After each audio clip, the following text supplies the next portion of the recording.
And there are moments where it all works the way you expected, where you manage to perfectly place a one-of-a-kind dinosaur within the scene of your day out in the park, and you feel like the protagonist in a superhero movie at the single moment where unlimited power has just been dropped in your lap. But I would say there's too many constraints right now. It seems like there's some sort of safety restriction when it comes to adding things to faces, which, I mean, it makes sense considering all the havoc that's been wrought by deepfakes lately. But then at the same time, faces are the main useful thing that you might want to add things to. And there's also other issues I'm bumping into, like draw smaller objects or draw objects closer together to generate. I think Samsung's just not ready for my big ideas yet. And do you know what using this feature consistently reminds me of? Just how silly it is that the one phone specifically designed to look and feel like a notepad does not come with a built-in S Pen like the S24 Ultra does. You know, the smaller of the two phones. So the only real remaining question is then, do the folding features make it all worth it?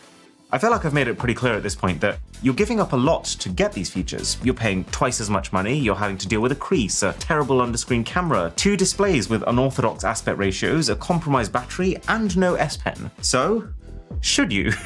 Well, as far as the physical act of being able to prop your phone up on flat surfaces, it feels cool. I've used it a fair bit to record time lapses of things happening or watch movies on a plane by sitting the phone up on my tray table, but it doesn't really matter. I would say you'll actually have a distinctly better experience just using a normal phone with a kickstand case.